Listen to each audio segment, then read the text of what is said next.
Good morning. Back now with Today Property Watch. Finding a rental is already a really difficult task for many Australians, but finding one that's up to scratch can be even more difficult. Absolutely. Now house hunters are taking matters into their own hands and calling out properties they're finding in an appalling state. Domain property editor Alice Stoltz joins us now from Melbourne. Hey Alice, we're talking about mould, dangerous wiring, even asbestos. How has the situation got to this point? Good morning, guys. It is pretty grim, isn't it? Basically, what we've got is incredibly high demand and very, very low supply. And in Australia, we have a rental market that is not fit for purpose. And really, that's been over years of governments not managing policy and a lot of inaction on both sides of government's fault. And then you add to that inflation, interest rates, and basically you have the inferno that we are in now when it comes to the rental market. So as we just explained, renters are getting their own back on social media platforms like the TikTok to highlight property for us. What are they doing?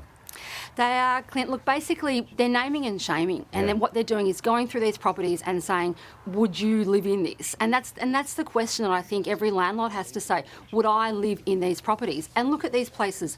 I don't think many people would put their worst enemy in these places, let alone themselves. But what started out as a bit of a joke on TikTok ended up becoming almost like a documentary of the reality that in many ways feels like a race to the bottom of this rental crisis we're in at the moment. Alice, how is this even legal? And do you think property owners are taking advantage of the fact that so many people are house hunting right now?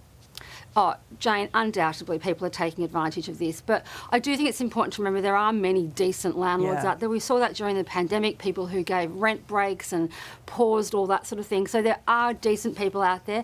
In the same way there are some renters who don't do the right thing. I think it goes to both sides of the equation.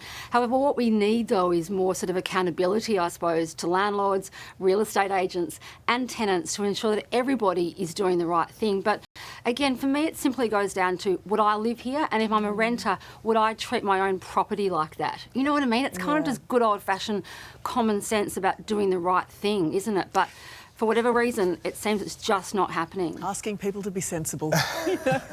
In this world? In this world, Come on. Alice, moving on, what are some of the more unique homes on the market this weekend? Hopefully all up to scratch. These are very much up to scratch, guys. An incredible converted warehouse in Newtown in Sydney is on the market. This was an old sort of bakery 100 or so years ago, and you can see wonderful street art on the mural outside the wall there. But inside, it is now 5-bedroom, 5-bath, and it is so impeccably and beautifully renovated with this wonderful internal courtyard, wonderful black steel features throughout, marble, and it's just quite epic. And in a wonderful inner urban place like Newtown in Sydney, quite incredible the size of that sort of property, on the market for around $12 million.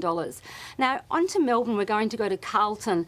Blues won last night, Clint, so I've got to give myself something there. 4-bedroom, 3-bathroom, beautiful, another renovated house again in lovely inner city areas of Melbourne, on the market for $5.2 to $5.7 million. Again, wonderful classic and contemporary sort of amalgamation of design there. And finally, we're going to go to New Farm in Brisbane, a gorgeous, again, inner city sort of living style house here, 4-bedroom, 3-bath, on the market for around $4.5 million. But I think what we've seen today is these wonderful examples of houses that kind of, even though they're inner city properties, bring garden and greenery and nature in the surrounds of them, which kind of is a lovely balm to being in gritty cities, I suppose. There's plenty to aspire to. That's right. To keep dreaming about, Clint. Yeah. Thanks, Alice. Appreciate it. Hey there, Today fans. Sarah and... What's my name again? Oh my God. Carl. Hey, thanks for watching our YouTube channel, though. Subscribe now for more news, special reports, and amazing Aussie stories. And Carl misbehaving, Whoa, of course. That never happens. Always happens. What's she talking about? Always happens.